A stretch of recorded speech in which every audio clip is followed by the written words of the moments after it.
So we'll continue with our Jungian analysis of the Lion King today. We ended at the point where, remember, Mufasa had taken Simba up to the top of Pride Rock and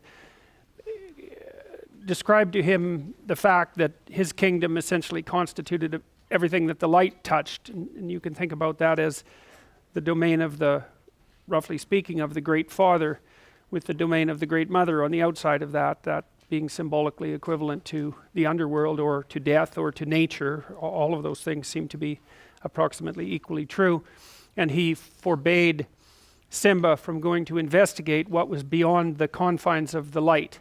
And in some sense, that's exactly what a tradition does for you, because the tradition is precisely what defines the domain of the light. And to be moral from the perspective of the tradition, it's akin to playing a Piagetian game, but only adhering to the rules. You know how Piaget described the fact that when kids first master a game, they learn how to act it out, and then they learn what the rules are, and then they regard the rules in some sense as sacred. You can't go outside the rules. And then later in moral development, if they get to that stage, then they start to recognize themselves also as formulators of the rule or formulators of the game. And culture tells you don't go beyond the rules. That's the definition of morality within the box of culture, and you don't go outside of that. And so that's why Mufasa plays that particular role. And it's wise, because if you go outside the domain of what you already understand, then it's dangerous out there. Clearly, it's dangerous out there. But the downside of that particular message, and this is the mythological reason why Mufasa isn't as aware as he could be of Scar. You know, his knowledge is bounded, and he's not aware enough of what lies outside of that in this realm, let's say, of death and destruction. And so Scar is able to overcome his brother. You see this sort of thing happening to people very frequently, for example, who develop post-traumatic stress disorder. And one of the things that's not as well known about post-traumatic stress disorder as might be known is, it happens to you if you encounter an experience that sort of blows out the axioms of your knowledge system. That's one way of looking at it. It's so unexpected that you can't account for it within the confines of the system that you're using to interpret the world. And that often happens to people when they encounter something that's truly malevolent. And that can be within them, or it can be in the form of someone else who is genuinely out to hurt them. They're often, people who develop PTSD are often, but not always, somewhat naive, and they're not aware of the full catastrophe of the world. That might be one way of looking at it. And then they encounter someone who's truly out to hurt them. And they can detect that even in the way the person's face looks, or they encounter a part of them that's much more malevolent than they had ever imagined it could possibly be, and then they do something terrible, and then they don't know what to do about it. So Dallaire, the Canadian general, wrote a book called Shake Hands with the Devil, and it was about what happened to him in Rwanda when he was stationed there as a UN warrior or a UN soldier. And I mean, Dallaire was not naive, but what he encountered was truly malevolent, and it just blew him into pieces, and that's what happens. And so there's real utility in staying within the bounded domain, but the problem is that there may be information that's outside of that domain that you absolutely need to know. And so part of the problem with being alive is that you have to continually determine how much you're going to maintain your stability and how much you're going to explore. And you have to explore because the stable part of you gets outdated. But if you explore too much or too unwisely, then you can encounter things that flip you upside down. It's actually one of the problems with being high in trait openness, especially if you're also high in neuroticism. Because if you're open, you're creative, you're always looking for ideas that are outside of your current systematic way of thinking. But if you're high in neuroticism, so you experience a lot of anxiety and emotional pain and that sort of thing, you can continually upset your own apple cart. Now, the other thing that you might want to think about, this is really useful as far as I'm concerned, is you might want to think about this politically. And we've been doing a lot of work. I'm going to have one of my graduate students actually come and talk to you about the work we've been doing on personality and political belief. So what happens with political belief is that if you're high in openness and low in conscientiousness, you tend to be a liberal. the openness being the particularly important part of that. And if you're low in openness and high in conscientiousness, especially orderliness, you tend to be a conservative. Now it's kind of strange because openness and conscientiousness aren't very highly correlated. So it's not obvious why those two traits would combine to determine political belief. And the relationship is actually quite strong between temperament and political belief if you measure political belief comprehensively.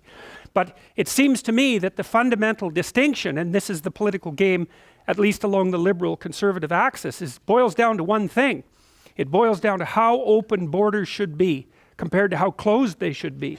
And you know, you can see that reflected, for example, in the attractiveness of Trump to a large part of the general population, because he's going to close the borders, build a wall, and fortify the borders. And conservatives like that. They like to have borders between things stay tight. And they don't even care if it's state borders, or political borders, or town borders, or ethnic borders, or borders between ideas, or borders between sexual identities. Conservatives like to have things stay in the damn box where they belong. Partly because they're orderly, and partly because they're low in openness. They don't get any real, they're not interested in what happens if you free up your conceptions. All they see in that is the probability of disorder. Whereas liberals, who are high in openness and low in conscientiousness / orderliness, they get a real charge out of letting things out of the box so that they can creatively interplay. Now the issue is, who's correct? And the answer is, you don't know.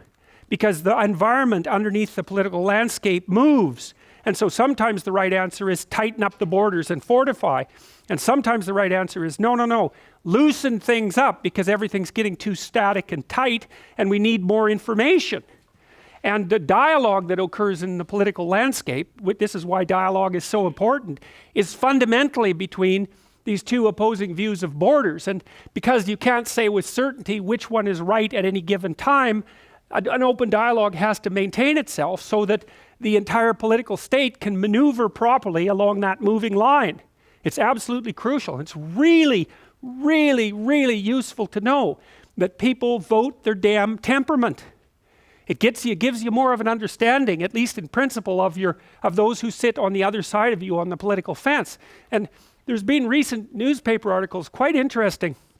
I tweeted a couple of them about this company in UK called Cambridge Analytics, and they're using the damn Big Five. They can extract out Big Five information from your Facebook likes. They've got a model of every single person in the United States Big Five personality, and they help Trump craft political messages right down to the level of apartment buildings to appeal to people based on their Big Five temperament. And that's all recent work. And so one of the things that's very interesting is we are teaching computers to understand us so fast you can't believe it. And we really do risk walking into an electronic world where you will only see what you want to see. I mean, obviously the marketers are trying to do that as fast as possible, right? They only want to send you ads that you're going to be interested in because it's expensive and foolish to send you anything that will annoy you or that you'll ignore. And so the marketers are trying like mad to map who you are, even by watching your eyes.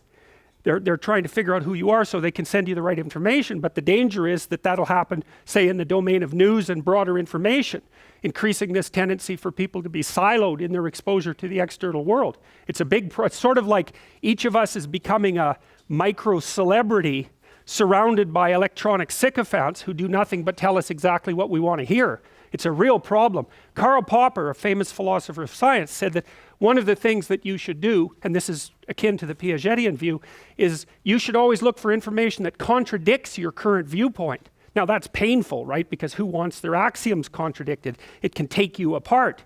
But it's the only way that you can ensure that you're learning at the same time that you're maintaining your stability. And that's another reason why it's really necessary to engage in dialogue with people that you do not agree with, because they're the ones who will tell you things that you don't know. It's of crucial importance in the maintenance of your own stability. The worst thing that can happen to a person, no, because there's many horrible things that can happen to a person, but one of the worst things that can happen is that you find yourself in a situation where no one is offering you corrective feedback anymore, because you rely on the corrective feedback provided by other people to keep yourself sane, to keep moving in the ever-changing environment. And if you cut yourself off from that feedback, then you end up static and shrinking. It's really not good. You get less and less competent, you get less and less confident, and the threats outside of you loom larger and larger. So that's all to do with the, the domain outside the light. See, Jung would also say that out in this domain that's sort of beyond what you understand, that's also where you encounter the archetypes of the collective unconscious. Now that's a really, really complicated idea, but what he means by that is that if you're put outside the domain of your competence, you're going to start to use fantasy to organize your world. So I can give you an example of that. So I presume most of you are old enough to have a conscious memory of when the Twin Towers came crashing down. And so everybody in the days after that was wandering around like they were in a daze. And the reason they were in a daze is because, well, it wasn't exactly clear what fell, right? There was the physical towers fell, but that was only a tiny bit of the problem, because those physical towers were embedded in a network of meaning, like a very, very sophisticated network of meaning, but also a political network and an economic network and a military network, and like they're nodes inside a very complex system. And so when they come crashing down, you don't know what's come crashing down, right? So you're out there in the unknown and wondering what's going on and wandering around in a daze, which is exactly what happened to people. And then what Bush did, George W., was immediately turn that into a good versus evil drama, instantly. And that's an archetypal idea. So that's when he came up with the idea of the axis of evil. I think that was Iran, North Korea, and I don't remember the other one at the moment. But he immediately turned the political landscape into a good versus evil drama. And he said to everyone in the world that they were either with him or against him, fundamentally. And that was part of the retreating into I guess a more protected landscape. That's one of the ways that human beings deal with the encounter with a traumatic threat. And so the reason you meet the unconscious and even the collective unconscious on the border of your knowledge is because when you hit the border of your knowledge, you start to use fantasy in order to bring the newest form of order out of the unknown so that you can start to make sense out of it. And that's what artists always do. That's what they do. And so from the Jungian perspective, people who are engaged in creative art are the ones who are on the perimeter of knowledge structures. And so what they're doing is taking the absolute unknown, which would be, in Rumsfeld's terms, the unknown unknowns, and turning them into partially known unknowns. That's what an artist does. And especially the more classical artists who deal with mythological and religious themes, which was the case for art right up until the late 20th century. They're using these mythological ideas to sort of extend the domain of human knowledge out beyond its current parameters. And so artists do that, and literary people do that, and dramatists do that, and they help us extend our knowledge. Now, that's where open people live. That's another way of thinking about it. So think about it this way. So you're in a city, and the city has parts of it that degenerate. And so you could think about that as order degenerating into chaos. And then the open people who are creative come along and they find places in the city that have degenerated but that still have interesting potential, right? And then they move in there where it's cheap too, and they start producing art. They start producing galleries, and then the coffee shops move in, and then the thing starts to get civilized. And then of course the more liberal conservative types move in. Those would be the yuppies, roughly speaking. So they're much more conservative than the artists, but they're still liberal compared to the bulk of the population. And so the more daring people move in after the artists have civilized it. And then after that, then the chain stores start to move in, and soon it's completely turned into Zellers or something like that. And then the artists have to go somewhere else and find another place on the boundary where they can live. And it's a physical boundary as much as a mental boundary. And so because you think each of those personality traits, there's 5 dimensions, each of them represent the possibility of inhabiting a kind of niche, right? An ecological niche. So if you're an extroverted person, your niche is the social environment. If you're an introverted person, the niche is, I think, nature. I don't know that for sure, because I've never figured out exactly what introverts are adapted to, but it's not exactly the social world. If you're agreeable, then your niche is relationships. If you're disagreeable, your niche is competition. If you're conscientious, your niche is duty and effort.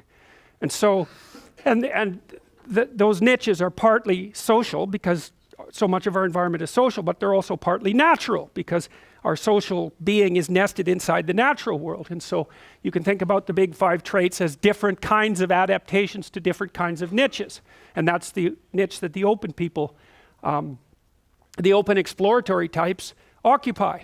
So that seems to make a higher order superfactor, extroversion and openness, called plasticity, as opposed to stability, which is conscientiousness, agreeableness, and emotional stability. And there's a playoff between those two things, because the stable people obviously are stable, but the plastic types of people are more dynamic, and they're more concerned with transformation. And in order to get a system optimally stable and dynamic, you have to have a continual interplay of those factors. Because static doesn't work because everything changes. That's the problem with conservatism. And the problem with liberalism fundamentally is, yes, everything changes, but you have to bring forward some structures from the past. So it's very, very difficult to get that balance correct.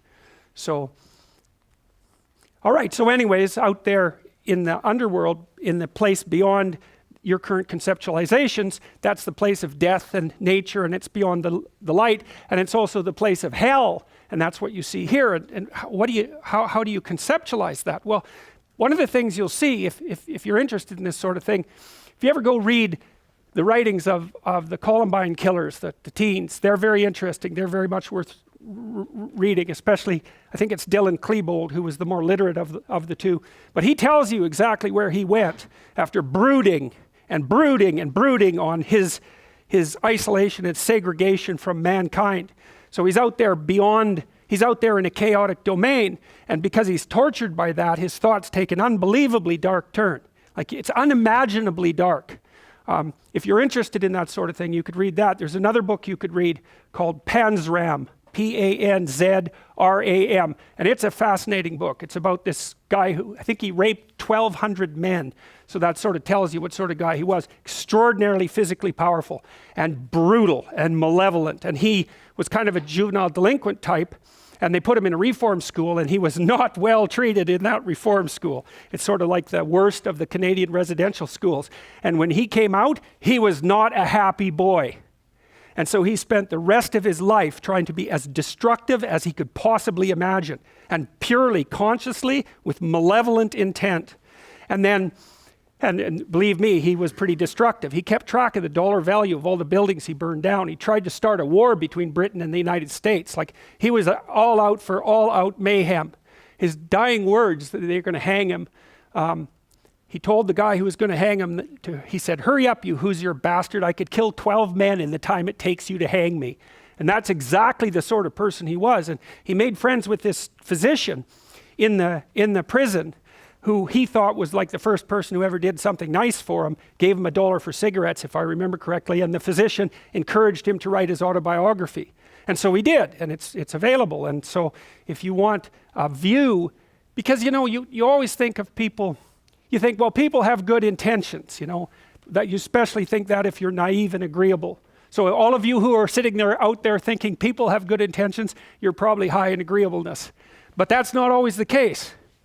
People can have very dark motivations that are fully conscious and very well elaborated. And Panzram he was smart. And his book is very well written, and he tells you exactly why he thought the way he thought. And so it's a good glimpse of exactly this sort of thing, where you can get to, if you want to, by brooding on your specific misfortune. And his basic credo was that human beings were so reprehensible that they should just be eliminated. And believe me, that's what he was trying to do. And these people who do terrible things, like the Columbine shooters, that's exactly what, for lack of a better word, they're possessed by. It's sheer malevolence. And the Columbine kids had a much more spectacular catastrophe planned than the one that actually occurred. And they knew it was going to be a full-blown media circus. And lots of these people who engage in those sorts of mass murders, they know about the other mass murderers, and they're engaged in a competition. And the competition is who can do the most brutal thing the fastest, something like that. So you can't just be thinking about people who have good intentions but have somehow gone wrong. If you ever meet someone who isn't like that and you think that, you're just a tree with ripe fruit to be plucked. So you don't want to be in that situation. You have to keep your eyes open. And so anyways, that's basically what's encapsulated in this part of the story. Now, the hyenas go after the little lion, obviously, but they manage to escape. It's a very malevolent scene. And Mufasa shows up at the last minute to rescue them. So, and that there's also a mythological trope there, which is that if you go outside your domain of competence and you encounter something you don't understand, the first thing that you're going to do is look to the knowledge structures that you already possess to explain it, right? And that's you could say from a symbolic perspective that that's the manifestation of the Father, because of course that's what you're going to do. And you know what's really interesting too is, because I've had a lot of clients who've had PTSD, and without exception, every single one of them was induced by one form of malevolence or another. They have to develop a very sophisticated philosophy of good and evil to get out of it, because they have a worldview in which those things don't really exist. There's no such thing as pure malevolence. Well, that's fine unless you encounter it. And then as soon as you encounter it, you won't know what to do. And then you won't be able to get on with your life. You'll do nothing but think about that and think about it and think about it and think about it. It'll disrupt your sleep. It'll put you into a permanent state of preparation for action. Because the part of your brain that's detected that, which in my estimation, by the way, is the same part, at least in part, that detects snakes. It's the same damn circuit. Once it's seen something like that, it is not going to let you go till you figure it out. And that's basically what post-traumatic stress disorder is. And you know, to some degree, each of you will have experienced that, maybe not all of you in here, but many of you, and you can tell that. So if you go back and you think about your past, and you have any memory that's more than about 18 months old, and when you think about it, it produces a fair bit of negative emotion, then that's like a place where there's a mini post-traumatic stress problem. And what's happened? You remember I showed you that hierarchy, moving from tiny motor actions all the way up to high-order abstractions? Well, you can imagine, say, you have good person at the top, and you kind of use that scenario to construe other people. People are basically good. Well, then you run into someone who is not good, and boom, the whole bloody system comes tumbling down because it's violated that highest order axiom. So that's post-traumatic stress disorder. If something has violated an axiom that's more differentiated, you know, closer to the actual motor output, not quite so high in the abstraction chain, then all it does is wipe out that part of the structure. It doesn't wipe out the whole thing. And you can tell if you have holes in your perceptual value structure by checking to see if you have memories that are still alive in a negative way that are old enough so that they should have been incorporated into your personality. And so one of the things you can do, you're doing one of the exercises that's on my self-authoring site. You guys do the personality analysis, but there's another program there called it's called the past authoring, where you write down an autobiography. And thinking through these things that have happened to you in your past that are negative is a good way of making them go away. And thinking them through kind of means you have to figure out what happened, right? And then you sort of have to figure out how to make it not happen again. What you're trying to derive is some kind of causal analysis. How is it that I was put into a situation where I was made vulnerable? You know, and that could be, well, because you're only 4 and you couldn't protect yourself, and now it's time to update that because you're a fully functioning adult.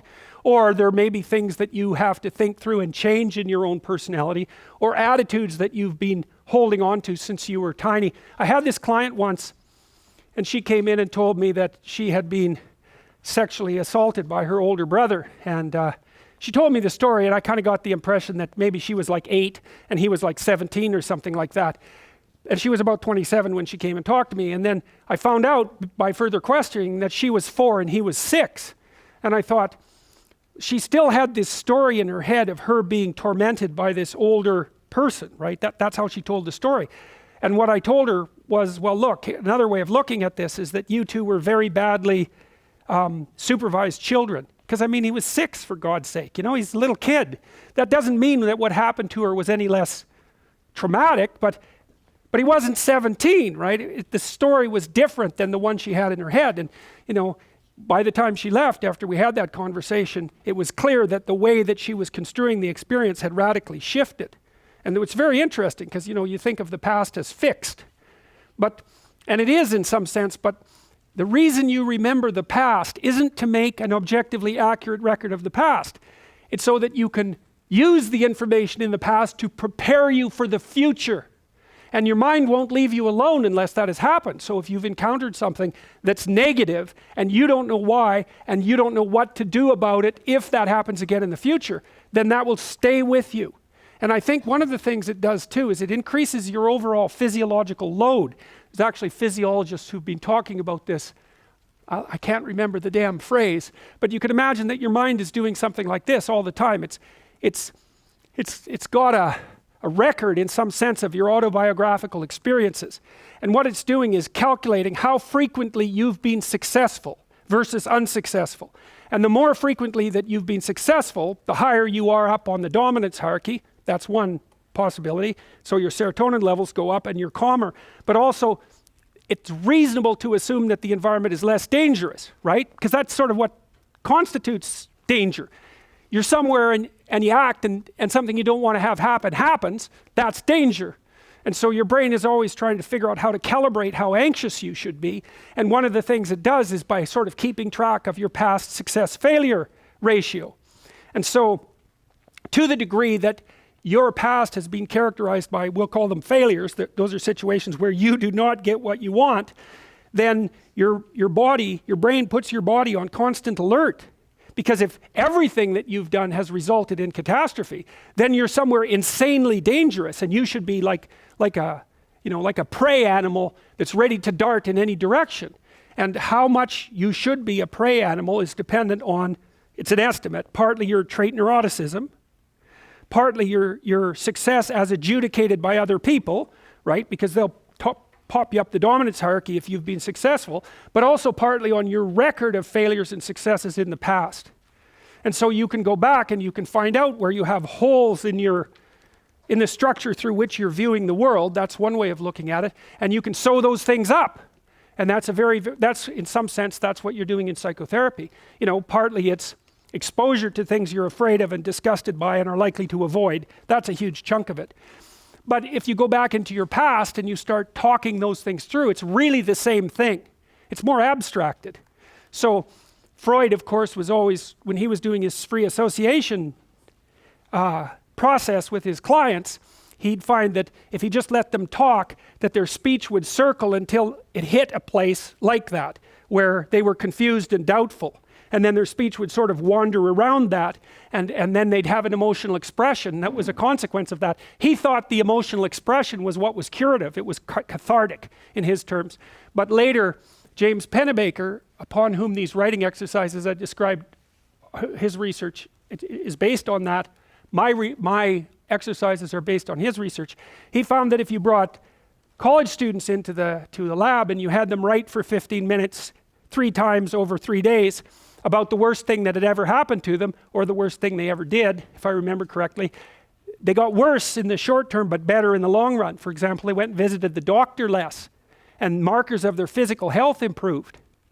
And so I think the reason for that is because, what is that called? It's called something load. I just about got it right from the physiologist. Doesn't matter. They got healthier, as far as I can tell, because they basically calmed down. Once they had gone through the negative memory and sorted it out properly and told a properly articulated story and figured out how to deal with it, then their physiology calmed down.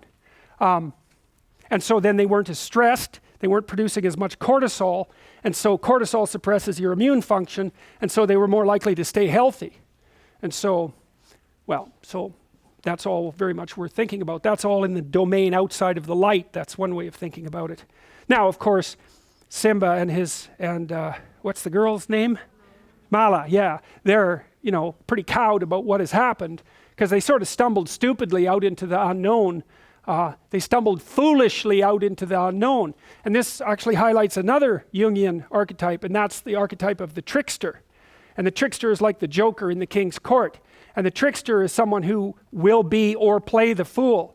And the thing about the fool is that the fool is close to the truth, because you can't learn anything new unless you're willing to be a fool, right? You know what that's like. You know exactly what that's like. You have to master a new skill, but you're avoiding it because you know that you'll be bad at it when you first do it. And if you're perfectionistic, you're going to say, well, I can't allow myself to be bad at anything. I can't allow myself to be a fool. And no wonder. But the problem is when you try something new, you're always a fool. And so unless you're willing to be a fool, you can't learn anything new. And that's also why Jung regarded the trickster as the precursor to the savior, archetypally speaking, is because you cannot do the right thing unless you're willing to be a fool first. And that's really worth knowing. Lots of times, you guys are going to make a stage transition in your life, and you're going to feel like an imposter. when you get a new job or when you get a promotion or something like that, you're going to feel like an imposter. And you are. Because what do you know when you make that first transition, right? But it's going to make you embarrassed and it's going to make you ashamed and all of those things. But you have to understand that you are a fool when you first try something new. But you're a worse fool if you don't try it. Now, that doesn't mean you should, make like you know everything as soon as you're promoted or you have some transition in status. That's foolish, of the wrong sort. But to know that you have to be fallible in order to progress is an unbelievably useful thing. It can free you up. I was talking to a writer the other day about his process for beginning writing. He's written many books. He writes a very, very, very bad first draft. Right, and that's a good way to think about things, is throughout your life you're going to be doing that, is writing the next draft of you, and it's pretty bad to begin with. But that's okay, because it isn't going to get any better unless you put yourself out into the domain of the unknown to begin with. And it might go badly. I mean, that's what happens here. Anyways, Mufasa has a chat with Simba and, tells him that he did what he wasn't supposed to do. Although, even in that situation, Mufasa's discipline is paradoxical, because there's part of him, because he's reasonably wise, that knows that breaking the rules like that is actually necessary. Even though you still have to say, play by the damn rules. You have to leave that door open so that the rules can be broken an appropriate amount. So he forgives him, and peace is made between them, and then they involve themselves in sort of gazing at the night sky. And so the two of them do that together. And the night sky is an interesting place, because that's where the absolute unknown resides. And one of the things Jung wrote a lot about was astrology, strangely enough, / astronomy. And one of Jung's contentions, this is a very interesting one, was that because the night sky was completely unknown, people could project their fantasies into it. And that's what they did with astrology. So astrology is this cumulative fantasy that's going on in the, roughly speaking, in the deep unconscious, projected onto the sky. And so if you analyze old astrological writings, what you're really doing is analyzing old fantasies, and because of that, you could develop some insight into the structure of the mind. And so he did the same thing with alchemy in his later writings, which are very, very difficult to understand, but extremely worthwhile.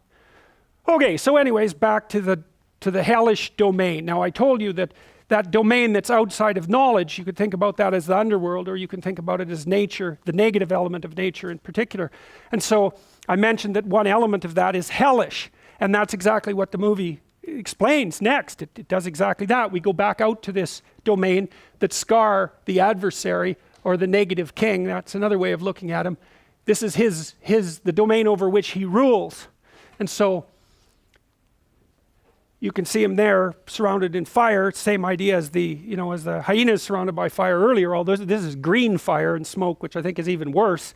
And this is where the movie starts to draw on essentially Nazi symbolism, at least the symbolism of totalitarian states. And you think about a totalitarian state, you think about the Nazis and their goose stepping. And what's happening is that every single person in the military becomes an identical unit, right? They're all uniform, and they're all, in some sense, imitating the dictator in an absolutely perfect way. And so the dictator wants to impose strict uniformity on the entire population. That's order. And one of the things we've discovered that's really interesting is that disgust sensitivity is associated with orderliness, and that's associated with conscientiousness. And one of the things about Hitler was that he was very disgust sensitive, and a lot of his hatred for non-Aryans. So imagine inside the Aryan box it was all uniform, outside it was all parasites and predators. And that was a manifestation of disgust, not of fear. It's a whole different thing. And if you read Hitler's Table Talk, which is a collection of his spontaneous dinner speeches from 1939 to 1942. It's a very interesting book. You see that his metaphor for the Aryan race was a body, a pure body, unassaulted by parasites or predators, and that he was trying to erect a border around it to keep all of that away. So it's an immunological disgust-like metaphor. And there's some recent work that was published in PLOS One about 3 years ago showing that brilliant study, should have got much more attention, showing that if you went around and sampled political attitudes in different countries, or even within the same country, what you found was that the higher the prevalence of infectious diseases, the higher the probability of totalitarian political attitudes at the local level. And you can imagine, well, what happens if there's infectious diseases is you want to put borders around everything. You don't want free movement between ideas or people, because that's partly how the disease spreads. You're going to have much more strict sexual rules, for example, because that's a great way for diseases to be transmitted. And before Hitler went on his rampage against the non-Aryans, he cleaned up all the factories. Like, he went in there and fumigated them. It was part of the law. And he went on a public health campaign to get rid of tuberculosis, and he got rid of the bugs in the factories as well. And he used Zyklon B.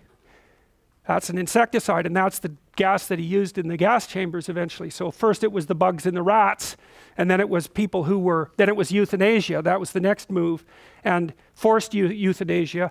And the rationale for that was compassion, by the way, just so you all know. It's merciful to put these people who are burdensome to themselves and their families and the state, who are living second-rate lives. It's merciful to euthanize them. And that was a huge campaign in Germany. It was after that that the more racial purifications began.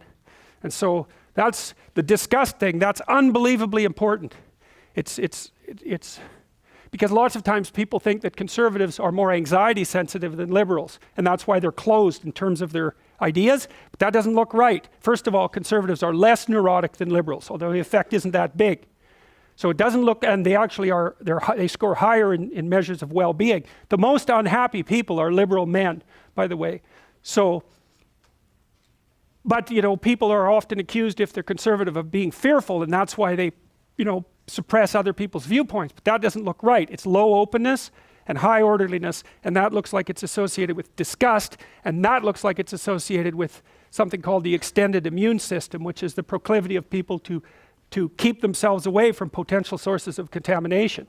It's really terrifying, because one of the things people often said about Germany was that, you know, it was a very civilized country, and yet it descended into barbarity. But conscientiousness is a very good predictor of long-term success. And so you could say, well, conscientious societies are more civilized, but they're also more orderly, and that makes them more disgust sensitive. And so what it might have easily been in Germany was that it was an excess of civilization rather than its lack that produced exactly these consequences. And that's a far more frightening proposition, and one that's, I believe, much more likely to be true. Hitler bathed 4 times a day. And he was also an admirer of willpower, so he could stand like this for 8 hours in the back of a car.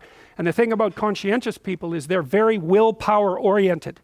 And so if you're unfortunate enough to be sick chronically in the house of someone who's conscientious, especially if it's a mental illness, you're more likely to relapse, because the conscientious person is going to be judgmental, and they're going to say to you, if you're schizophrenic, they're going to say, well, if you just organize yourself and get up in the morning and try a little harder, you could overcome this. Which is of course true, except you can't, because you're schizophrenic. And so the pressure put on you by the anger and the contempt is going to increase the probability that you'll relapse. So orderly people are very judgmental. And you know, orderliness is very highly associated with things like anorexia. And the anorexic is basically someone who's so disgust sensitive that they become unable to tolerate their own body. And they see it as a source of corruption and imperfection, which of course is exactly right. It is. And it's a very difficult thing to maintain order around. So anyways, so what happens out here in this terrible domain where Scar rules is that things turn into a totalitarian state. You know, and he's presented here as a Nazi-like leader. And see, there's another thing that's really interesting that's even deeper than this from a mythological perspective. I don't know if I can even go into it. Well, not really. I guess what I'll have to do is satisfy myself with this observation. There's always been some antagonism, for example, between the Catholic Church and rationalism.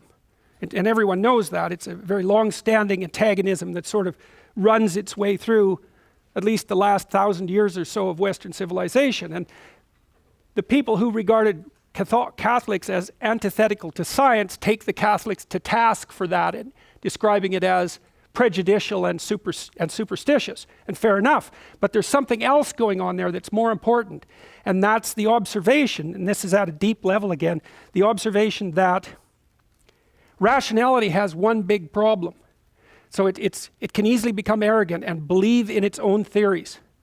So if you're smart, and there are going to be some of you people who are like that too, some of you, the primary trait that distinguished you from other people over the course of your whole life was that you were more intelligent than most, and you may have staked your identity on that and overvalue intelligence and rationality. And the problem with that is that you make a theory of the world and then you tend to assume that it's 100% correct. That's the tendency to fall in love with your own theories, and that's what a totalitarian does. The totalitarian says, here's the damn theory, and it's exactly right, and you're going to act it out exactly. And if you don't, well, we've got some special treats in mind for you.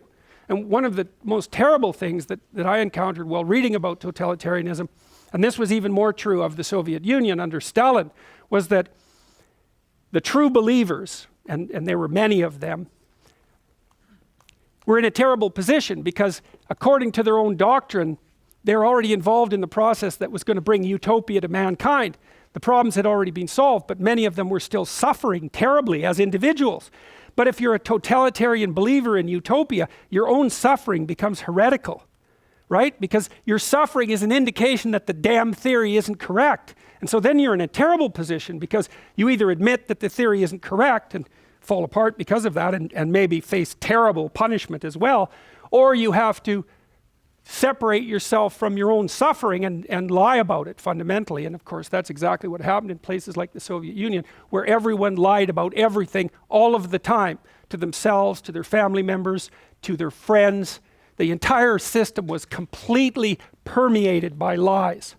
And so you get this terrible place that scars the ruler over, which is totalitarian and brutal and murderous and resentful and deceitful and arrogant, all at the same time.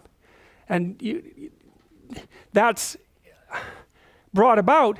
So the Columbine guys, for example, when they're justifying their murderousness and their plans to shoot up the schools, they keep making reference to the fact that people had slighted them, for example, and insulted them, and they were alienated. They weren't bullied exactly the way the press made it out. I don't know if they were bullied any more than people usually are in high school, but they took their alienation personally and regarded that, their isolation from common humanity, as indication of the pathology of everything.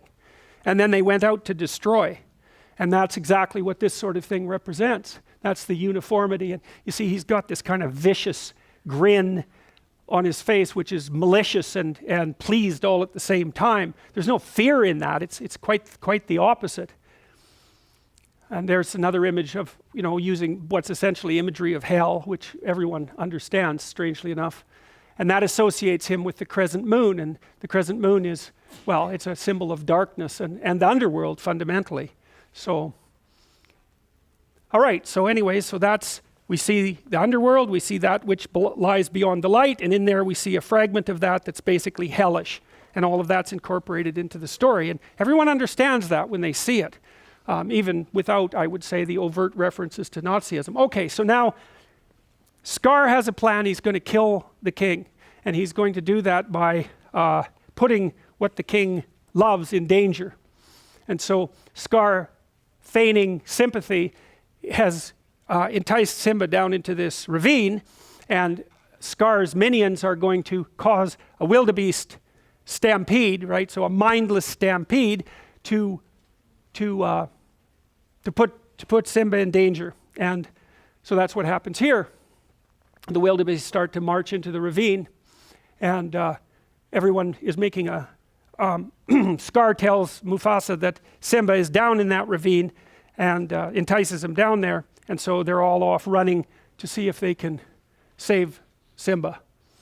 And then you see Mufasa running in front of the wildebeest herd, trying to find his son and trying to stay ahead of them, the mad mob that's put his son in danger. And so he tries to escape, climbing up the butte, which is almost a sheer cliff. And when he gets to the top, his brother is waiting for him there, and he asks him to pull him up.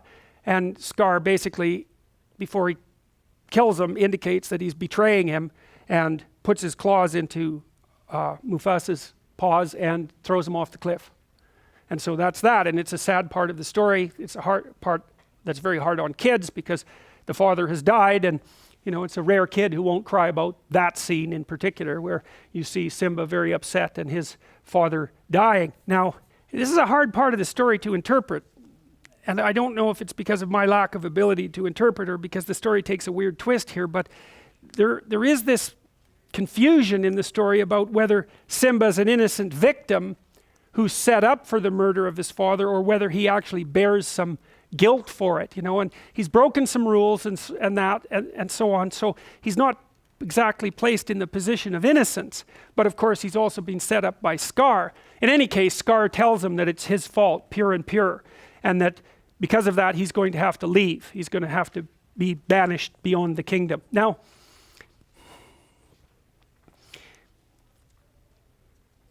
you see this motif quite frequently in hero stories, where the hero has to be raised outside of the kingdom. That happens with King Arthur, for example. And it happens with Harry Potter, right? Because Harry Potter is raised by muggles instead of being inside the magic kingdom. So it's a very common theme, and partly what it means is that it means two things. One is that you do grow up alienated from your culture to some degree. There's no way around that, because the culture doesn't match you perfectly, and it doesn't work for you perfectly, and it's old and it's kind of corrupt, and it alienates you as it's shaping you, and so you're going to develop some separation from it. And you see that in intergenerational rhetoric, where the new generation has the proclivity to blame the previous generation for everything that's wrong with the current system. And fair enough, because you do inherit everything that's wrong. Of course, you also inherit everything that's going well, which is a good thing to also notice. But the idea is that you can't help but be alienated from, let's call it the patriarchy for lack of a better word, because it's got a tyrannical element and because it's not matched well to you. So, but then there's also this other issue, which is, well, maybe you're not being successful by the terms that are, by the values that are instantiated in the current system. And you might say, well, that's because the system is set up in an unfair manner, and fair enough.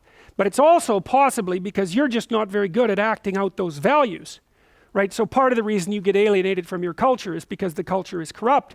But another part of the reason is you're just not doing as well as you could be.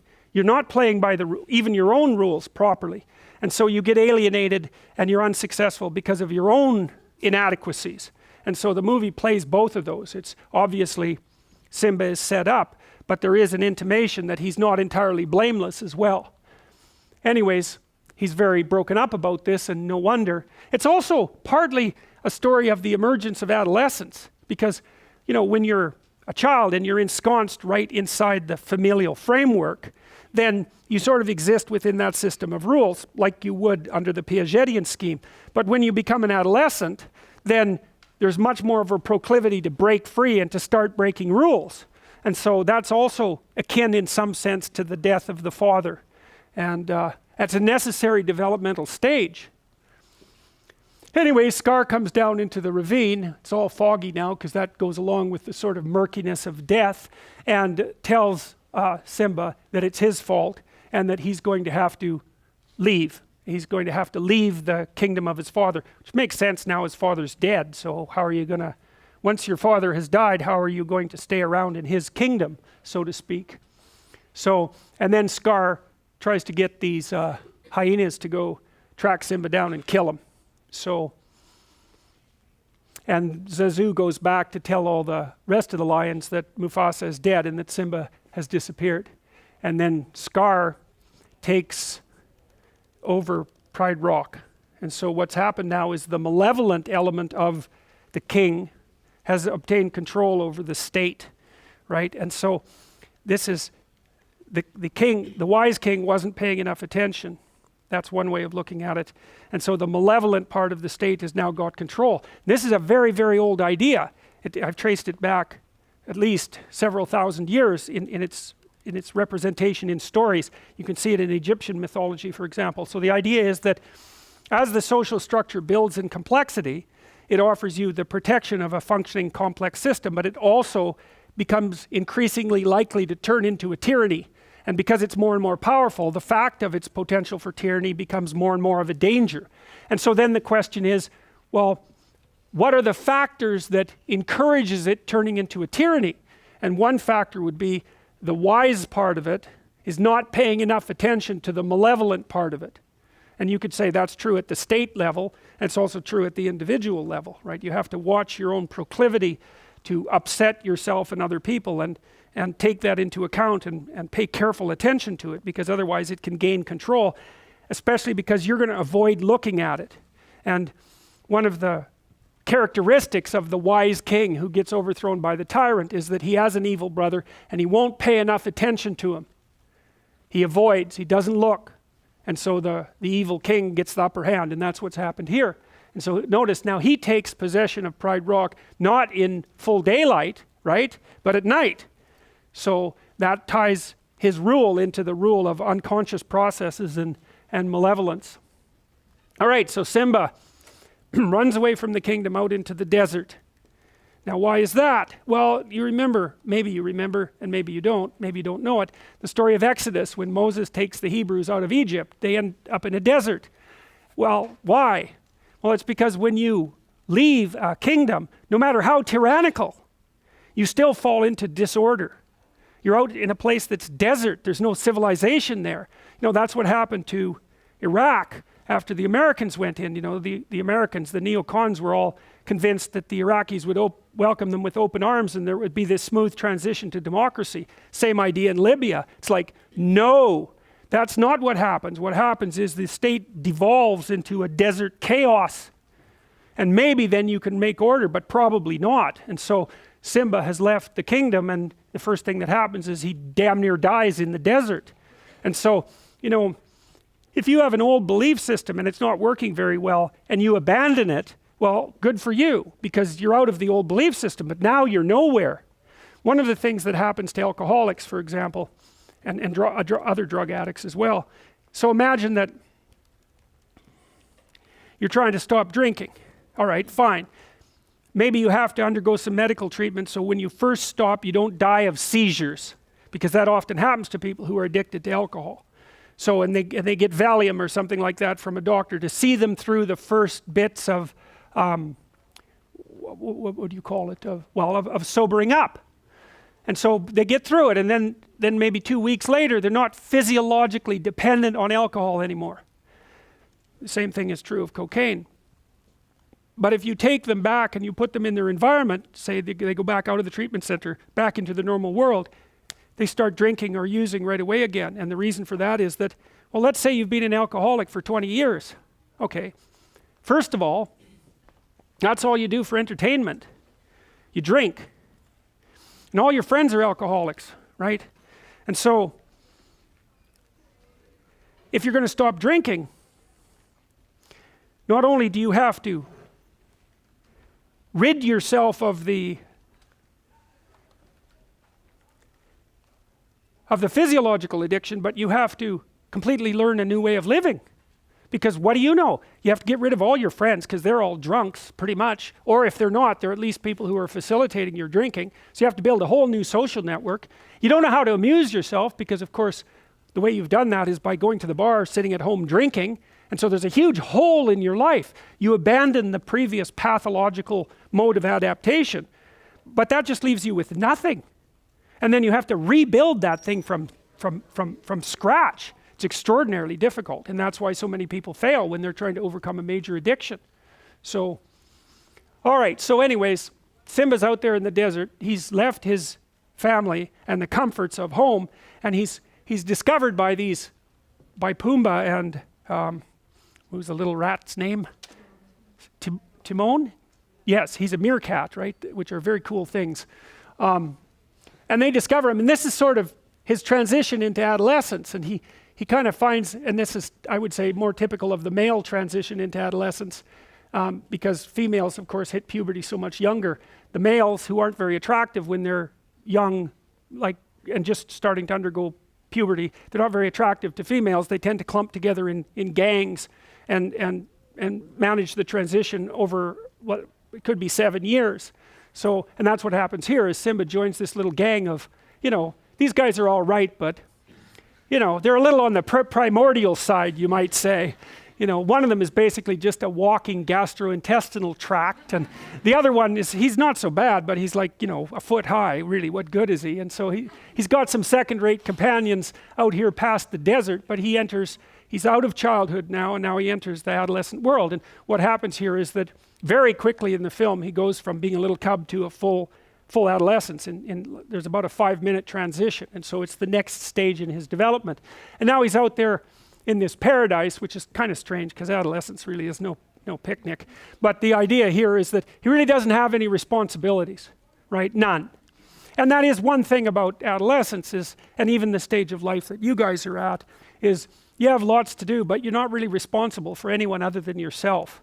And so even though you might be quite burdened with your current responsibilities, it's nothing compared to what it will be like when you have responsibility for children, for example, or for the people that are working for you or whatever. So anyways, out here, it's a kind of impulsive place as well. And adolescence is like that. We've had high school students try to do the future authoring program, where they have to think 3 to 5 years down the road. It's like, forget that. They just can't do it. And I've watched them, and what happens is you immediately become aware of just how little high school students know when they're like 15 or 16. 3 to 5 years, forget it. They don't have the world knowledge to project themselves out that far in the future, not even close. And so we've built a high school version that helps them design a better future 3 to 6 months down the road, and even that's really pushing it. But adolescents are more impulsive, and they live more for the moment. And there's some utility in that. I mean, being impulsive and living for the moment is one of the things that gets you pregnant as a teenager, and that is certainly one way that the species has managed to propagate itself. And so positive emotion and impulsivity are very tightly linked. And so he's out there in this adolescent delusional fantasy. That might be one way of thinking about it, but more importantly, he's out there where he's in a domain now where the impulses of the moment basically take precedence. And so, and I think they sing some song about, Hakuna Matata, right, which basically means do whatever you want and tomorrow will take care of itself, or something like that. So it's very impulsive and lacks all responsibility. One of the things that I would recommend to you if you want to protect yourself from ideological possession, shall we say, is that when you hear people speak politically and they don't say anything about your responsibilities, you should probably stop listening to them. Because whenever they're trying to offer you something, if it doesn't come along with an equivalent cost, there's something being hidden from you. And they're appealing to the part of you that's, well, I would say, at best, adolescent. So, all right, so anyways, he's out there in his little adolescent paradise, and with his dopey chums, and back at Pride Rock, things are not good, right? Scar, who's arrogant and refuses to learn, and who will not establish a reasonable relationship with the females, all he does is tyrannize over them. He ends up ruling over a completely barren landscape. And that's really what happens in totalitarian states. And we also know, quite interestingly, is that one of the best predictors of economic development in a state is the degree to which they extend rights to women. It's one of the best predictors. And I would say, well, if you're going to tyrannize your own women, you're going to tyrannize everything. You're going to tyrannize ideas, you're going to tyrannize structures. Like, if you have to enslave your own women, you've adapted a pretty damn pathological view of the world, and the probability that that narrow, constrained, restricted viewpoint is going to pay off for you economically is extraordinarily low. So anyways, Scar, it's like what happened in the Soviet Union. Part of the reason it collapsed by 1989 is that it just could not move any farther. It was like this really complicated motor that was worn completely out, that no one had ever taken care of, and it just ground to a halt. It just stopped working because it didn't work. And so if you're totalitarian and you won't update your system and adjust it, then it wears out and grinds to a halt, and everything becomes unproductive. It's not easy to figure out what makes a society productive, because you might say, well, it's natural resources or something like that. First of all, natural resources are very often a curse to a country because they produce corruption. They call that the Dutch disease. There's a reason for that. You can look it up. But natural resources in and of themselves are by no means sufficient to guarantee the well-being of a country. Japan has virtually no natural resources at all, and it's really rich. And one of the prime natural resources actually seems, maybe there's two. One is honesty, another is trust. And if you can set up a society where people are roughly honest, which means they do what they say they're going to do, and where the default bargaining position on both sides is trust, then the probability that that culture will become wealthy is very, very high. So, and a functional legal system is also a natural resource of tremendous, tremendous value. You know, it's partly why people in China, for example, wealthy people in China are dumping their money into the real estate market in North America like mad, because one of the things you do know if you buy real estate in North America is you actually own it.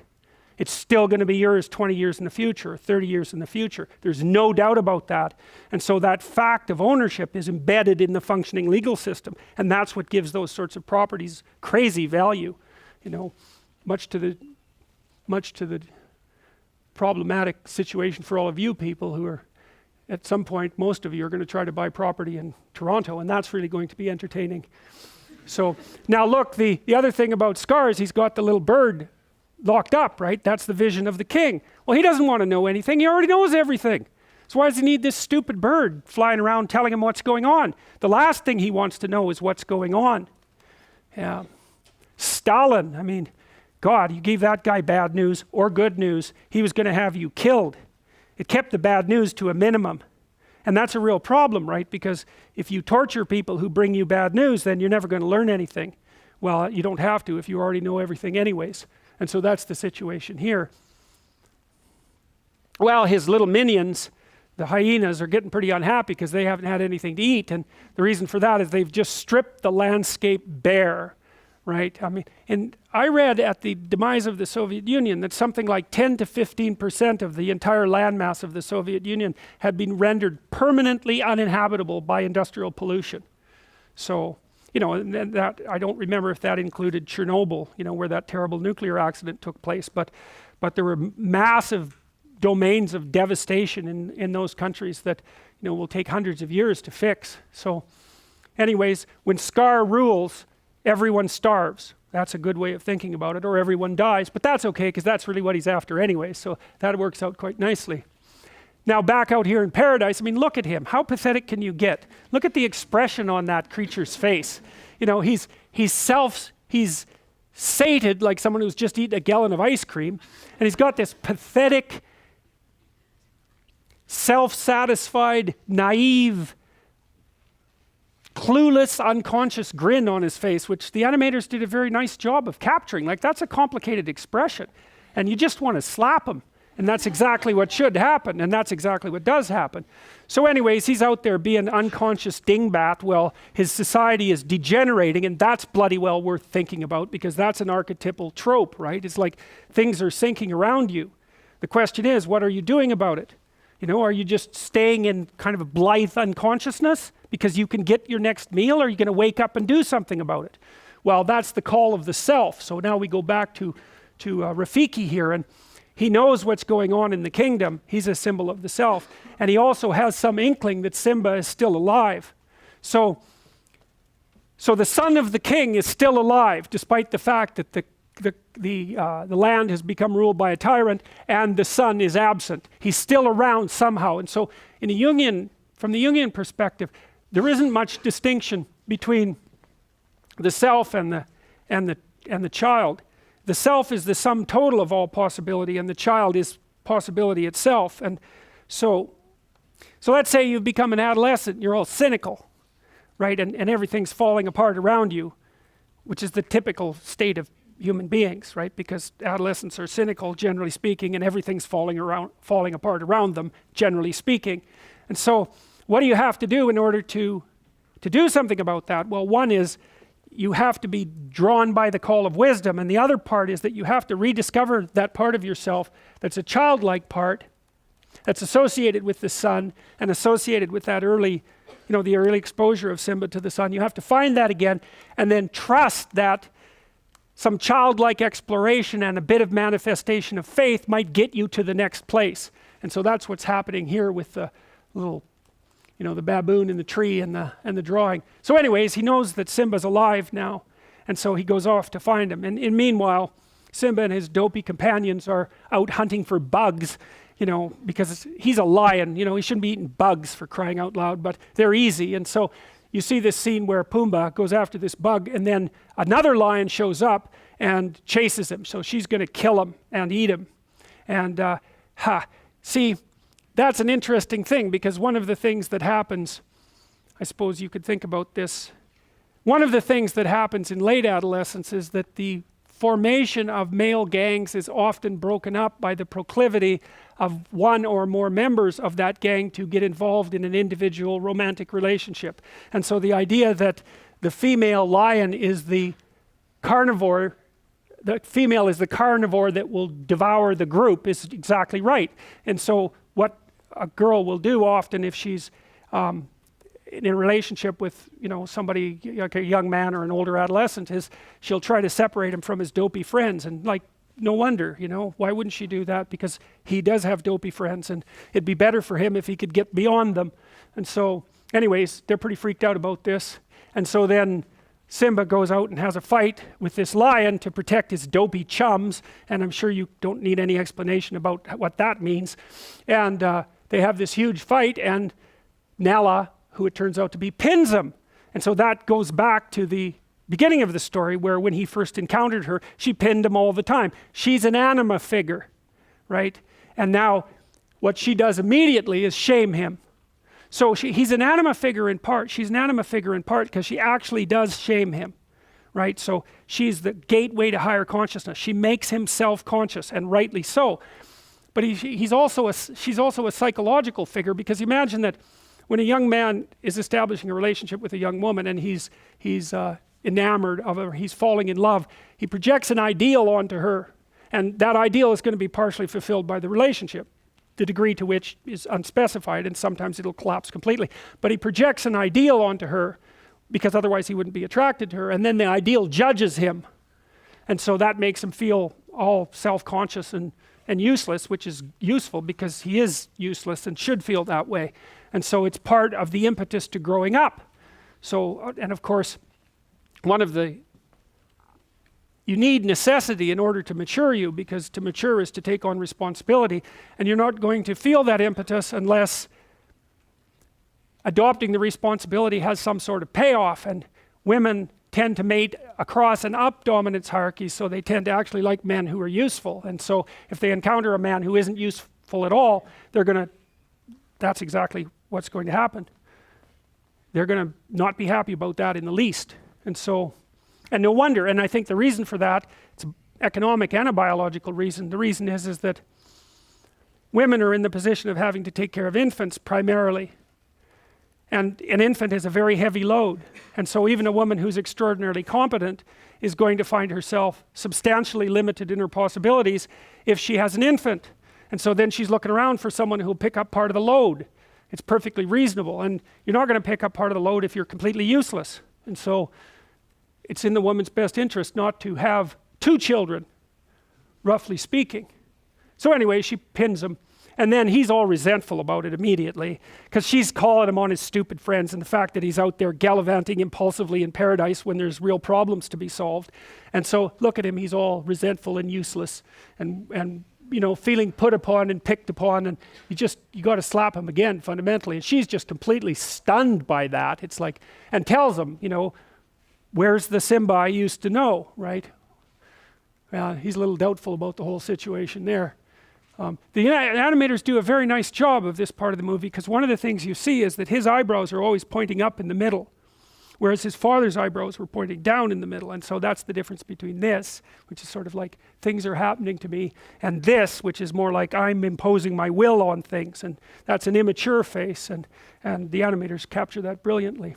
So here's where she shames him again. She tells him how much she liked him when he was little, and a potential king, and how hurt she is that he's this useless, wide-eyed, naive, impulsive, pleasure-seeking adolescent. And she tells him that she missed him, and God only knows why, because look at him again. It's like completely appalling creature. And this is when Pumbaa and Timon sing that song about the fact that, their friend's doomed because, this girl's got him. And then they switch into another archetypal scene, and so they're falling in love here. And so the paradisal imagery is really highlighted in the movie. And so they go off and have this like romp, self-reflective romp through this new paradise. And they wrestle around and play. And then he pins her more or less, and she licks him. That's not so good. And this is one of the most brilliant shots, I think, that the animators managed, because she's obviously pushing this a little bit farther than he knows what to do with. And so they're wrestling, and she licks him, and then she lays down and makes this face, which is every single class I've ever showed this to, all laugh when they see that image. And that's a good example. So Freud said that jokes were a good route into the unconscious. So the question is, and this is an archetypal facial expression, and everyone knows exactly what it means. There's something sexually seductive about it, something very sexually seductive about it, despite the fact that it's a lioness. And the animators do an extraordinarily good job of capturing that. And so that has a huge effect on him. Well, these guys know that like, the game's up, man. It's like they know they're dead. Whatever attractions they can offer are paling in comparison to this. So anyways, things don't really progress past that, but he gets a hint of her longing for him, what's waiting for him if he grows up, and the fact that she's completely disappointed in him because he's so completely useless. And so now he's lounging about, like some basement dweller with Cheeto dust all over his chest, and trying to justify his absolutely useless life, and saying that he doesn't have any responsibility to the devastated kingdom, and he's out there where Hakuna Matata, I can just do whatever I want and follow my impulsive pleasures. And she thinks he's pretty pathetic, and the reason for that is because he is actually pretty pathetic. And she tells him that she's extraordinarily disappointed, and he gets all pouty about it. I mean, even here you see when he's got kind of an aggressive look on his face, there's still nothing about it that's commanding. It's petulant, right? It's like, well, now I'm irritated, but he's got no force, and still completely appalling in this particular situation. So she judges him very harshly and leaves, and that makes him think. Yeah, he gets all self-conscious because this female that he admires wants to have nothing to do with him, and so he's first of all, then he thinks, well, maybe I'll just hate all women, which is pretty pathetic conclusion, but a very common one. And the next is, well, maybe there's actually something wrong with him, right? Which is a very painful bit of self-reflection. So he notes that there's something wrong with him, and then he calls out to his father and says, look, you said you were always going to be here for me, and you're not. And so what's happening is that he's become aware of the insufficiency of his current adolescent value structure, and he wants something beyond it, which would be associated with identification with the father. But he can't find the father. The father's dead. It's like when Pinocchio goes down to the bottom of the ocean to bring Geppetto up from the depths, right? That's the situation that Simba finds himself in right now. The father's gone and has to be brought up from the depths. So this is where the movie takes the archetypal pathway of an initiation ceremony. So he says he wants to change. Now, one of the things Carl Rogers, one of the clinicians that we'll talk about, pointed out was that if someone was going to come to psychotherapy, there's some things that had to happen before they went into psychotherapy. And one thing that had to happen was that they had to admit that there was something wrong, and they had to want to change. You had to have that before you went into the psychotherapeutic situation. And what happens here is Simba is actually, he's dropped his arrogance, and he's looking upward, kind of like Geppetto wishing on the star in Pinocchio. He's looking upwards, he's looking towards something higher, and he wants to transform himself. So he's asked the question, how can I change for the better? And he doesn't get an answer. And then Rafiki shows up. So what does that mean? It means that as soon as you know you're wrong about something, as soon as you admit that you're wrong about something, and you open the door to potential change, that part of you will respond. So, and you know this because, think about this. You're thinking. So you ask yourself a question, because that's what you do when you're thinking, and then you generate some answers. It's like, it's very strange. The thinking will actually work. You can actually come up with answers if you think about something. And so this issue is, okay, I thought I was real good in my little impulsive paradise, but then it turns out that I'm just a half-wit, and I noticed that, and I want to do something about it. So the question has now been posed. And what Jung would say is the deeper part of yourself, the part that still contains your undeveloped potential, will respond to that posed question and change the way that you look at things and change the way that you act. It'll start changing things so that you can tap those parts of yourself that are not yet developed. And you certainly do that in psychotherapy, but you can do that. Jung said that psychotherapy could be replaced by a supreme moral effort. And by that he meant was that if you really wanted things to be better, if you wanted to get your act together, and you admitted that you were insufficient in your current state, and you meditated on the issue and tried to figure out what you should do next to put yourself together, that you would be able to find out that there's something in you that guides the process of development. That's the self. It's the higher self in some sense. It's the thing that remains constant across transformations. You know, because you're somewhere, then you fall apart, then you get somewhere else. But there's something outside of that that's guiding that process.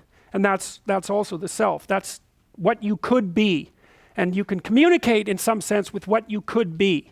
And that's a very strange thing about human beings. Anyways, Rafiki shows up, and Simba is sitting by the water, self-reflecting, and there's a little pebble that drops into the pool to attract his attention, and up pops the self. And Rafiki's a trickster. He tells him weird jokes, and he hits him with a stick a bunch of times, thank God, because someone really needs to. And he makes some stupid jokes about bananas and kind of entices Simba into following him, right? He lets him know that he has a secret, and he entices Simba into following him. And so Simba's all of a sudden become interested in something. So if you ask yourself what the next developmental stage is, and you really want to know, then all of a sudden you're going to become interested in things that might move you to the next stage. And that'll happen more or less unconsciously. So anyways, Rafiki entices him and then runs away. And Simba follows him. And well, that's where he reveals himself as a sage. And then he tells Simba to follow him, and he goes underground.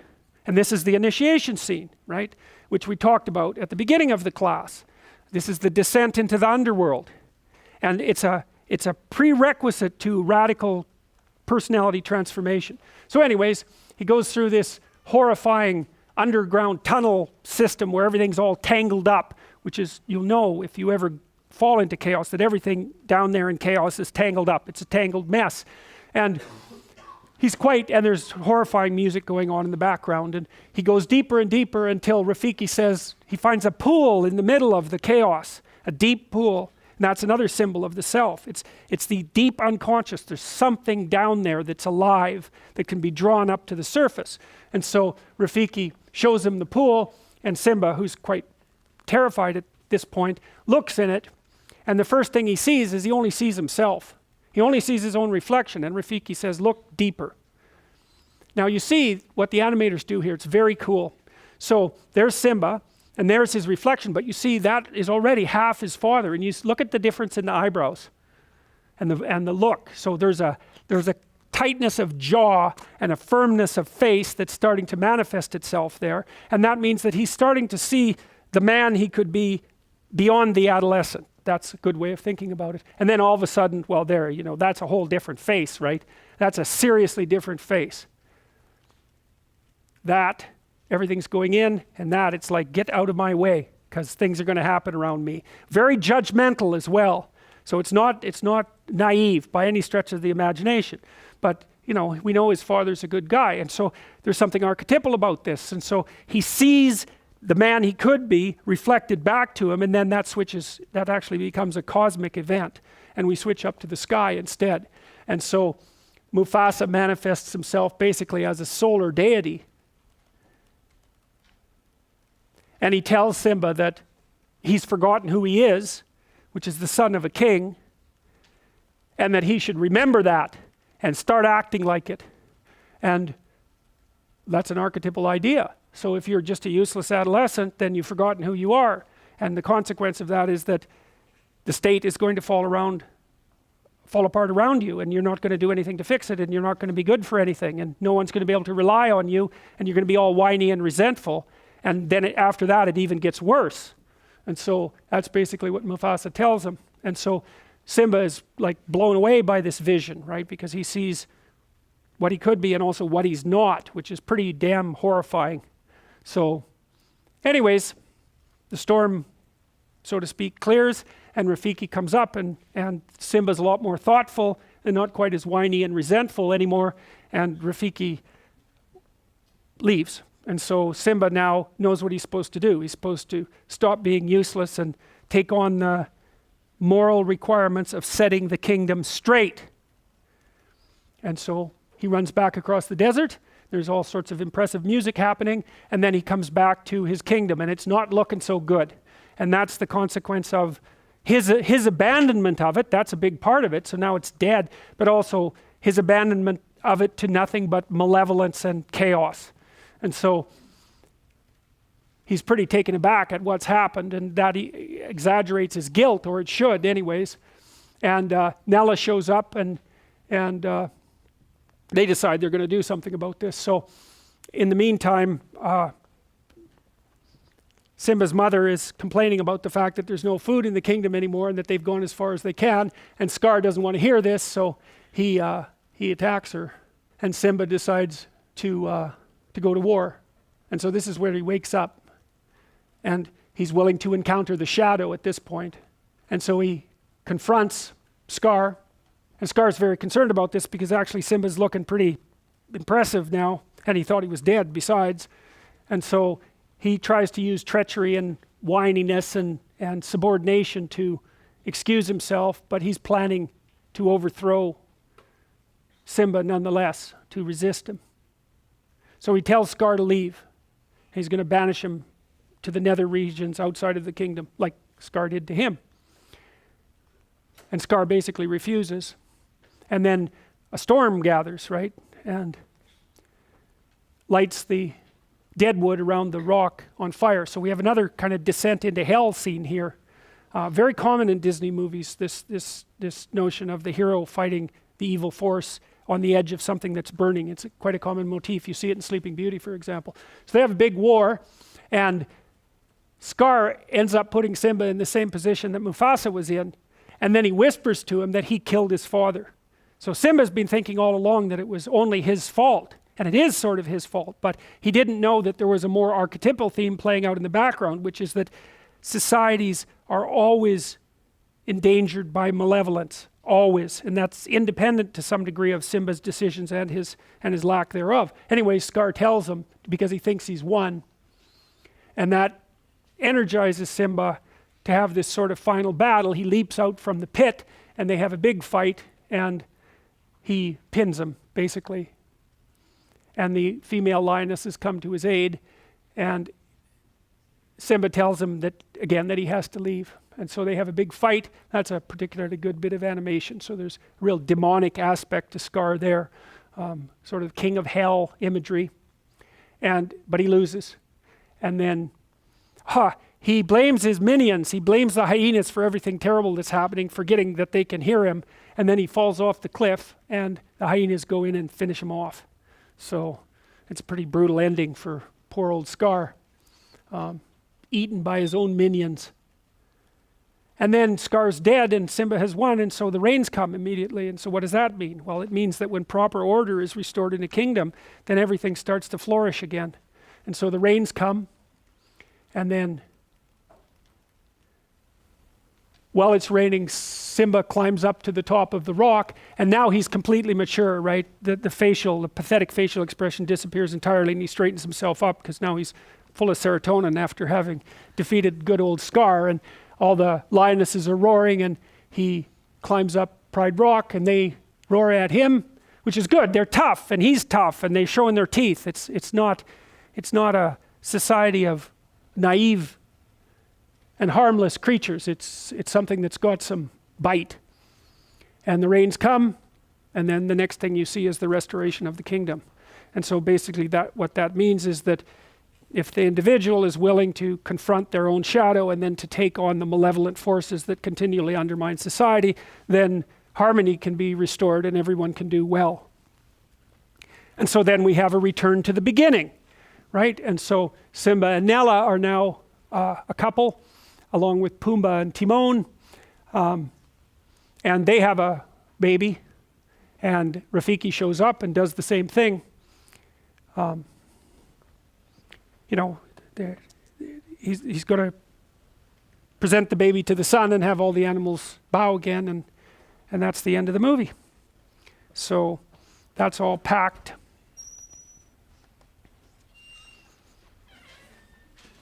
That's all packed into an archetypal tale. And so one of the things that Jung would point out is that you all understood this, right, while you were watching it. Because otherwise, at some level, all of these things made sense. They all cohered, and the narrative appeared to be an appropriate narrative, even when you're a little kid. Because it strikes a chord inside you, and well, that chord, the thing that it strikes inside you, that's the archetype. Because if there wasn't something inside of you, so to speak, that this could communicate with, then it would fall on deaf ears. And it speaks to the part of you that's most particularly human. And it's a story of the development of the sovereign individual. That's the right way to think about it. It's a hero archetype. That's another way of thinking about it. And people are going to get that story one way or another. And now and then a piece of public art comes along like this that does a good job of encapsulating it. It captures everyone's imagination. And so that's why you've all seen it, and why I presume you all enjoyed it when you were kids and maybe still enjoy it now. So, well, that was actually faster than I thought it would be today. So this is what I'm going to do. Well, we've got 20 minutes. So why don't you think for a minute or two, and I'll take some questions, which I don't often do. And they can be any questions about anything we've covered in class. So take a minute and... Yes?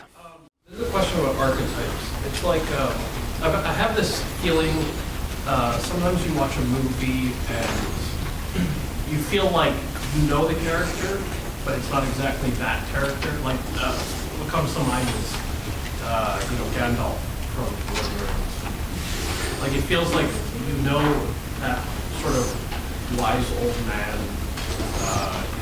Archetype. Yeah. Yeah, well, there's not much difference between Gandalf and who's the wizard in Harry Potter?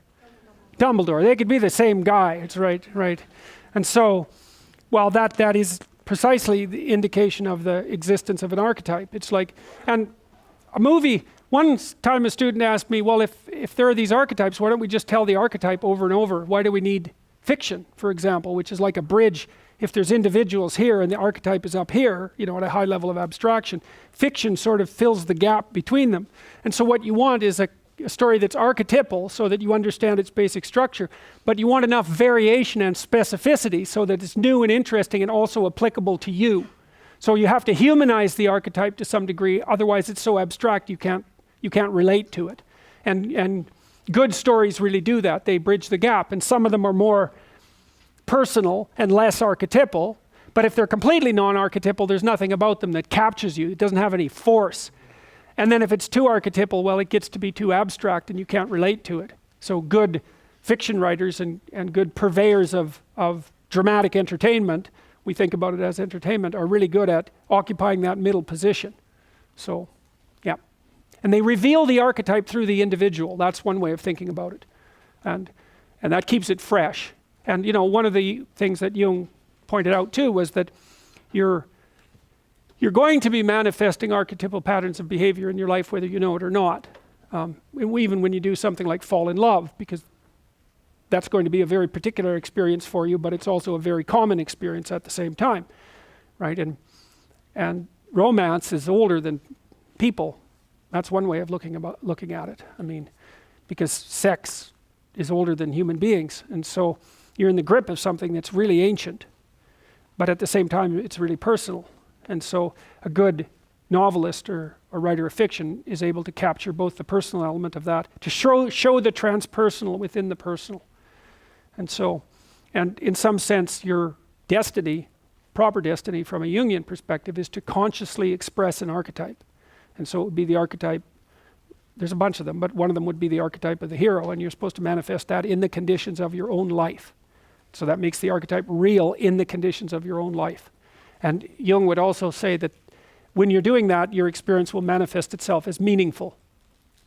And so it's because in some sense you're acting in accordance with your deepest instincts, technically speaking, right? You're acting out what it means to be human in the world.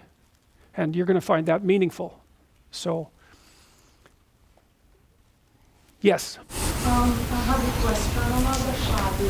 So Yeah. textbook it says the shadow is formed when your like who you truly are is opposite to like your actions or your behavior. So if for example I'm someone who helps homeless people, but like inside of me like I just help like because it's my moral duty, but like it's not out of love, versus someone like I don't know like they raise up who's like helping but is like appreciating to help. So like if I'm the person who's helping but with no like love and stuff, so is my shadow the opposite of my actions, or is it opposite to my intentions or Okay, so the question is about the relationship between the shadow and the... Okay, so the first thing you have to understand with regards to trying to come to terms with the conception of the shadow is to understand the idea of persona. And persona is the you that you present when you want people to accept and like you. Often like. Let's say that you go to a party and you're trying to impress the people that are there and you're trying to get them to like you. And so you maybe get jabbed at a little bit and you laugh and you go along with everyone so that they like you, and then you go home and you're bitterly resentful about the way that you were put down at this party. And that's going to make all sorts of aggressive, I wish I could have said, it's going to make all sorts of aggressive and vengeful thoughts sort of flash through your imagination. Well, the first part of the problem is that you were too much persona, right? You sacrificed yourself in some sense at the party so that people would like you. And in the second part, you're refusing to admit to the existence of those elements of you that would have actually protected you from doing that. So let's say you go home and you're all bitter and resentful and you have fantasies of revenge. I mean, that reveals to you the shadow part of you that's aggressive. And the thing is, you actually need that, because if you would have integrated that more successfully into your personality, when you went to the party, you wouldn't have had to let people put you down to get them to like you. Instead of having a face like this, which says, I'll take anything that's coming my way, you have a face and a stance that's more determined and assertive. And if you manifest that properly, people aren't going to mess with you to begin with. But you may have already adopted a morality that says, well, I have to be likable and I shouldn't do anything that causes any conflict and I shouldn't ever, hurt anybody's feelings. And so you're just to present yourself as a punching bag, and you think that that makes you a good person, but it doesn't. And there's no integration of the shadow in that situation. So you see that at the end of the movie, when I mentioned this, when Simba climbs up the rock to take control of it, all the female lionesses bare their teeth and he roars. It's like that aggressiveness is integrated into him. And so resentment is a really good emotion for making contact with the shadow side, because if you're resentful about something, it basically reveals two things. It either means that you're immature and you should stop whining and get on with things. Someone's asked, this often happens with adolescents who are asked, say, by their mother to clean up their room. They get all resentful about it. It's like, shut up and clean up your room. It's not that much to ask. Or, so that can be a gateway into the observation of your own immaturity. Or it's possible that you're resentful because people really have been poking at you too much and taking cheap shots at you and oppressing you. But what that means is that you've got some things to say that you haven't been willing to say or don't know how to say, right? You can't stand up for yourself properly. And in order to do that, you have to grow some teeth and be willing to use them. And again, that's something that might violate your morality, because you might say, well, I shouldn't be able to bite people. And the thing is, yes, you should be able to bite people hard. And if you're able to bite them, then generally you don't have to. But they need to know that you can, because otherwise, especially people who are badly socialized, they'll just keep encroaching on you and encroaching on you and encroaching on you and encroaching on you until you put up a wall. Like someone who's really well put together won't do that, because they're sophisticated. But if you run into people who only have boundaries because other people impose them on them and you won't do it, you're going to be the bullied one in the office, for example. You're not going to get a raise. People aren't going to credit you with your own work. Other people are going to take credit for it. And you're going to go home angry because you're doing your best and you're trying to get along with everyone and nothing ever goes your way. Well, it's because you're a pushover. And you think that's good because you confuse harmlessness with morality.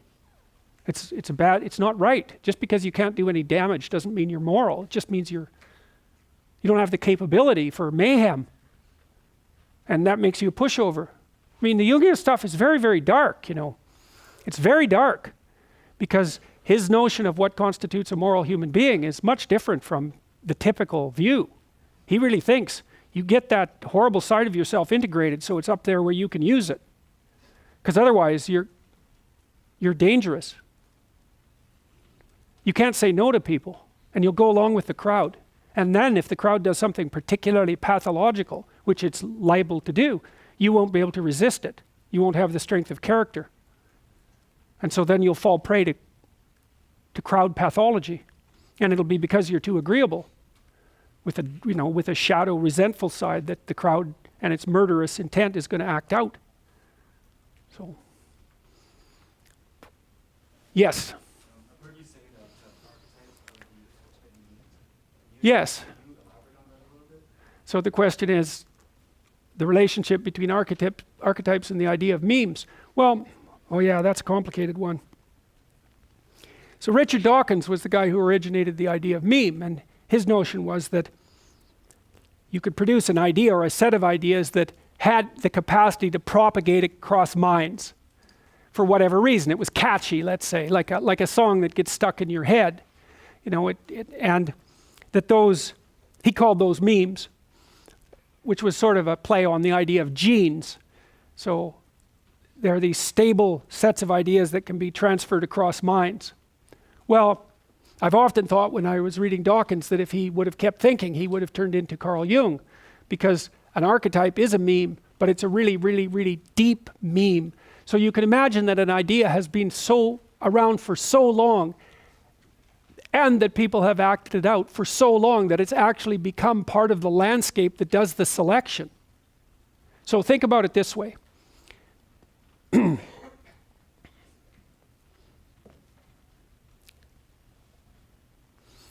So it's more or less a truism that if you take a male dominance hierarchy, the probability that the men at the top of the hierarchy will leave offspring is much higher than the probability that the men at the bottom will leave offspring. And it's true in many, many species. Now, there's a much higher probability of the average female leaving offspring than the average man. So now then imagine that there's characteristics that push a man up a dominance hierarchy. Okay, and then imagine that there are characteristics that push a man up a set of dominance hierarchies. So that each dominance hierarchy has something in common with all of the others. It's sort of like the idea of a good player of a game being a good sport across games. So then imagine that the idea of the successful male starts to become encapsulated in biology, because the species is the male part of the species at least, is going to be adapting to the selection pressures placed on the male by the male dominance hierarchy. So what happens is you have a competition between men. The men that win the competition find partners and mate. So the male is going to start to adapt to the fact of the selection that's implemented by the dominance hierarchy. Then you can imagine that that's going to take place across dominance hierarchies, because this is happening in many, many situations spread across time. And so then the idea of how the proper man should act starts to become incorporated in the biology and also in the expectations of the society. And then that starts to loop. So as the expectations become clearer and clearer, the notion of what it constitutes success becomes clearer and clearer as well, and the two things get tangled together. Now, and I think you can see that a manifestation of that whenever you go watch a movie, because you immediately identify the hero and you identify with him. It's like he's the person that your mythological imagination grasps onto, and you play that out using your body as a representational platform when you watch the movie. And so maybe you admire the hero. If he's a successful hero, you do. Well, that admiration is the manifestation of the instinct that drives you towards that kind of behavior. And not only can you manifest it, in which case you're likely to feel good about yourself, because you know that sometimes you can feel good about yourself and sometimes not, but you're also going to be able to recognize it when you see it in the world. And that's going to manifest itself in admiration. And admiration is the proclivity to imitate. So the meme can be you can imagine, dominance hierarchies are very, very old. They're like 300 million years old. They've been around a very long time. And the idea that we have an image of what it takes to climb the dominance hierarchy, it's more or less self-evident. Because that's the landscape that selected us. And at the same time, you know, the archetype, the pattern that propagates you up the dominance hierarchy is also the same pattern that makes you attractive to women. They're the same thing. So, and of course that's a massively powerful selection mechanism. And sexual selection has really shaped human beings. It's turned us into what we are.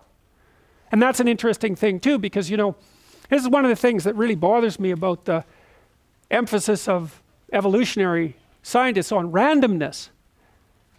It's like the mutation generation process is random or quasi-random. We don't know that for sure, because there is evidence now that you can inherit acquired characteristics, and nobody thought that was possible 20 years ago. So things have taken a very weird twist in the Darwinian world. But for the sake of argument, we could say that the mutation process is random, but the selection process isn't random. It's not even close to random. Ever since creatures have been able to evaluate one another, the selection process hasn't been random. And so basically we're selected by, you could say, by the manifestation of mind in the world. Unless you believe that women, for example, exercise no conscious choice in their mate selection, which seems completely absurd. First of all, men consciously choose who's going to lead them, at least in part, you know, who's going to succeed in a hierarchy. And women consciously choose their sexual partners. So the idea that the selection process, that the evolutionary process is random it's an absurd proposition. Sexual selection makes it non-random. And Darwin knew that. He emphasized sexual selection a lot, but modern biologists since the time of Darwin, except for the last about 20 years, downplayed the role of sexual selection. And I think the reason for that is that it brings mind into the evolutionary process in a way that they don't like. And no wonder, it's complicated, you know. It's like, to some degree, we're consciously directing our own evolution, at least through the mechanism of selection. So. To add one more, why did you say that? So Richard Dawkins didn't get that, and Carl Jung did?